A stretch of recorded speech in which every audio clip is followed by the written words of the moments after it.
तो ये incident Canada में हुआ, वैंकूवर में, और आई थिंक 3 बार वहां पे फायरिंग हुई। और मे बी जो मुझे लगता है, आई थिंक वहां का थोड़ा जो रूल्स है वहां के, सो पुलिस के पास शायद इतनी पावर्स नहीं है कि वो उस चीज को कंट्रोल कर पाए। बट उसके बाद जब हमारा ये केस हुआ तो ये केस फेडरल में चला गया, जैसे हमारी सेंट्रल गवर्नमेंट होती है, वहां पे कनाडा की पार्लियामेंट की उसके ऊपर चर्चा हुई। तो मुझे तो लगता है कि ऊपर वाला जो करता है उसके पीछे की जो कहानी होती है हम नहीं समझ पाते। लेकिन बहुत सारे लोगों के मुझे फोन आया कि वहां पे ऑलरेडी ये सब बहुत कुछ चल रहा था, लेकिन आपके कैफे पे फायरिंग हुई, वो न्यूज बनी, तो अब जो है वहां की पुलिस, वहां का लॉ एंड ऑर्डर जो है वो उसमें काफी इंप्रूवमेंट करने की तरफ उनके वो कदम बढ़ रहे हैं। सो आई थिंक और बाकी मैं कभी मुंबई में और अपनी कंट्री में तो कभी अनसेफ फील नहीं करता। हमारी मुंबई पुलिस जैसा कोई नहीं है। तो ठीक है, जितनी बार गोली चली वहां पे, उसके बाद हमें और बड़ी ओपनिंग लगी हमारे कैफे में। तो ऊपर वाला साथ है तो ठीक है, हर हर महादेव। तो ये इंसिडेंट कनाडा में हुआ, वैंकूवर में, और आई थिंक 3 बार वहां पे फायरिंग हुई। और मे बी जो मुझे लगता है, आई थिंक वहां का थोड़ा जो रूल्स है वहां के, सो पुलिस के पास शायद इतनी पावर्स नहीं है कि वो उस चीज को कंट्रोल कर पाए। बट उसके बाद जब हमारा ये केस हुआ तो ये केस फेडरल में चला गया, जैसे हमारी सेंट्रल गवर्नमेंट होती है, वहां पे कनाडा की पार्लियामेंट की उसके ऊपर चर्चा हुई।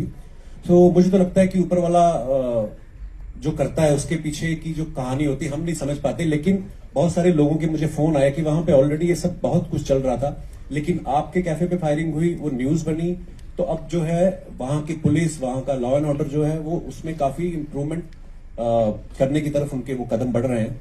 सो आई थिंक और बाकी मैं कभी मुंबई में और अपनी कंट्री में तो कभी अनसेफ फील नहीं करता। हमारी मुंबई पुलिस जैसा कोई नहीं है। तो ठीक है, जितनी बार गोली चली वहां पे, उसके बाद हमें और बड़ी ओपनिंग लगी हमारे कैफे में। तो ऊपर वाला साथ है तो ठीक है, हर हर महादेव। तो ये इंसिडेंट कनाडा में हुआ, वैंकूवर में, और आई थिंक 3 बार वहां पे फायरिंग हुई। और मे बी जो मुझे लगता है, आई थिंक वहां का थोड़ा जो रूल्स है वहां के, सो पुलिस के पास शायद इतनी पावर्स नहीं है कि वो उस चीज को कंट्रोल कर पाए। बट उसके बाद जब हमारा ये केस हुआ तो ये केस फेडरल में चला गया, जैसे हमारी सेंट्रल गवर्नमेंट होती है, वहां पे कनाडा की पार्लियामेंट की उसके ऊपर चर्चा हुई। तो मुझे तो लगता है कि ऊपर वाला जो करता है उसके पीछे की जो कहानी होती है हम नहीं समझ पाते। लेकिन बहुत सारे लोगों के मुझे फोन आया कि वहां पे ऑलरेडी ये सब बहुत कुछ चल रहा था, लेकिन आपके कैफे पे फायरिंग हुई, वो न्यूज बनी, तो अब जो है वहां की पुलिस, वहां का लॉ एंड ऑर्डर जो है वो उसमें काफी इंप्रूवमेंट करने की तरफ उनके वो कदम बढ़ रहे हैं। सो आई थिंक और बाकी मैं कभी मुंबई में और अपनी कंट्री में तो कभी अनसेफ फील नहीं करता। हमारी मुंबई पुलिस जैसा कोई नहीं है। तो ठीक है, जितनी बार गोली चली वहां पे, उसके बाद हमें और बड़ी ओपनिंग लगी हमारे कैफे में। तो ऊपर वाला साथ है तो ठीक है, हर हर महादेव।